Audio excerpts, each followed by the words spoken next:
कोविड-19 vaccine से जुड़ी 10 मुख्य भ्रांतियां और उनके जवाब। नमस्कार दोस्तों, मैं हूं भावेश और स्वागत है आप सभी का मेरे इस YouTube चैनल फैक्ट बिगिंस में। तो आज की वीडियो में हम कोविड-19 वैक्सीन से जुड़े 10 मिथ्स और फैक्ट्स के बारे में जानने वाले हैं। अगर आप हमारे इस चैनल पर पहली बार आए हो तो प्लीज़ चैनल को सब्सक्राइब कर बेल आइकन को ऑन कर लीजिएगा, जिससे कि मेरी सारी लेटेस्ट वीडियोस की नोटिफिकेशन आपको सबसे पहले मिले। और साथ ही इस वीडियो को लाइक और शेयर करके अपना प्यार बरसा दीजिए, क्योंकि आपका प्यार हमें बहुत मोटिवेट करता है। So friends, here the fact begins. Corona vaccine को लेकर लोगों के मन में कई तरह के भ्रांतियां पनप रही है। इनके जवाब समय समय पर विश्व स्वास्थ्य संगठन ने भी दिए हैं, लेकिन भ्रांतियां का खत्म होना बेहद ही जरूरी है। एक तरफ जहां अमेरिका समेत कुछ दूसरे देशों में कोविड-19 का प्रकोप लगातार जारी है, वहीं इस महामारी से बचाव को लेकर सामने आई वैक्सीन को लेकर भी विभिन्न धारणाएं सामने आ रही है। लोगों के मन में इसको लेकर कई तरह की भ्रांतियां बनी हुई है।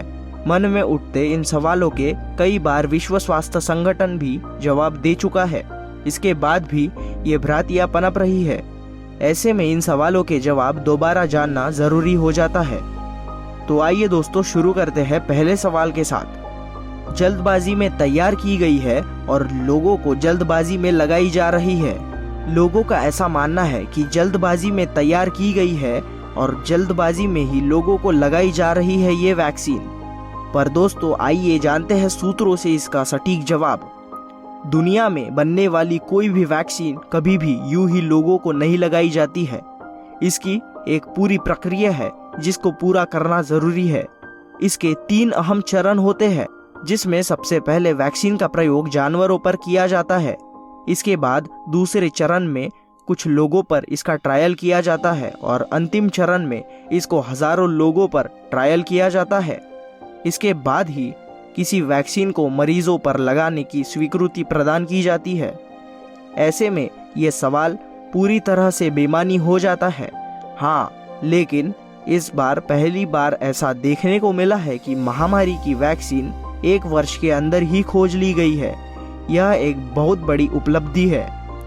ऐसा इसीलिए संभव हो सका है क्योंकि पूरी दुनिया के वैज्ञानिक इसकी खोज में प्राथमिकता से जुड़े थे। दूसरा सवाल, ये वैक्सीन अधिक लंबे समय तक इंसानी शरीर पर प्रतिकूल असर डाल सकती है? आइए दोस्तों, जानते हैं इसका जवाब। डॉक्टरों का मानना है कि यदि इस वैक्सीन से कोई साइड इफेक्ट्स भी नजर आता है तो वो कुछ मिनट या कुछ घंटों के लिए ही होगा।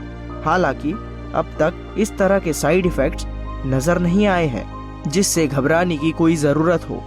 यही वजह है कि डॉक्टरों ने वैक्सीन को पूरी तरह से सुरक्षित करार दिया है। तीसरा सवाल, कोरोना से ठीक हो चुके मरीजों के लिए जरूरी नहीं है ये वैक्सीन लगवाना?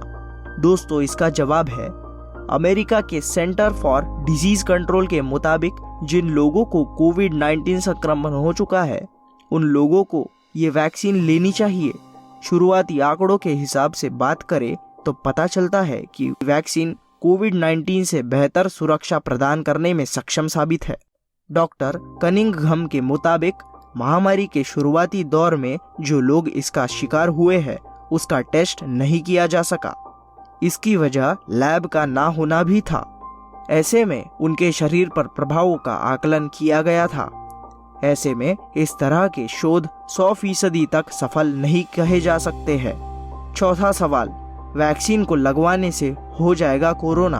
अधिकतर लोगों के मन में यह मिथ उठता है कि कोविड वैक्सीन को लगवाने से हमें कोरोना हो जाएगा। लेकिन आज फैक्ट बिगिंस के साथ में जानते हैं इसका सही जवाब। सूत्रों से हमने जानकारी प्राप्त की है तो उनसे हमें यह मिला कि वैक्सीन के अंदर किसी भी प्रकार का लाइव वायरस नहीं है जो शरीर को कोरोना से संक्रमित कर सके। वैक्सीन हमारे शरीर में प्रोटीन को जन्म देता है जो वायरस को खत्म करने में मदद करता है। इससे सरदर्द जैसी दिक्कत कुछ समय के लिए हो सकती है, लेकिन ऐसा तब होता है जब हमारा शरीर वायरस से लड़ने की प्रतिरोधक क्षमता को विकसित कर रहा हो। ये किसी तरह के साइड इफेक्ट की वजह नहीं होती है। पांचवा सवाल, वैक्सीन से बदल जाएगा डीएनए? अधिकतर लोग यह मानते हैं कि कोविड वैक्सीन से उनका डीएनए बदल जाएगा। लेकिन आज हम जानेंगे सही जवाब। मॉडर्ना और फाइजर की वैक्सीन आरएनए आधारित है। आरएनए की वजह से लोगों को इसके डीएनए में गड़बड़ी पैदा करने की धारणा ने जन्म लिया है, जबकि इनका कोई संबंध नहीं है। आरएनए दरअसल हमारे शरीर में मौजूद सेल्स का एक ब्लूप्रिंट होता है जो शरीर में प्रोटीन का उत्पादन करता है। यही कोविड-19 के संक्रमण से हमारी रक्षा करता है। विशेषज्ञ का ये भी कहना है कि वैक्सीन हमारे सेल्स के केंद्र में नहीं पहुंचती है जहां डीएनए मौजूद होता है। ऐसे में इसमें बदलाव की धारणा पूरी तरह से गलत है। छठा सवाल, गर्भ धारण कर चुकी महिलाएं और दूध पालने वाली महिलाओं को कोविड वैक्सीन नहीं लगवानी चाहिए। इसका जवाब है, अमेरिका के सेंट्रल डिजीज कंट्रोल के मुताबिक ऐसी महिलाओं को वैक्सीन लगवाने की सख्त ज़रूरत है। ऐसा न करने पर वो वायरस को अपने बच्चे में ट्रांसफर करने में सहायक साबित हो सकती है, जो खतरनाक भी हो सकता है। सातवां सवाल, वैक्सीन से प्रभावित हो सकती है संतान उत्पत्ति की क्षमता। इसका जवाब है, अभी तक सामने आए आंकड़ों और शोधों में इस बारे में कोई जानकारी सामने नहीं आई है कि वैक्सीन का इस तरह का असर हुआ है। अब देखते हैं दोस्तों आठवां सवाल,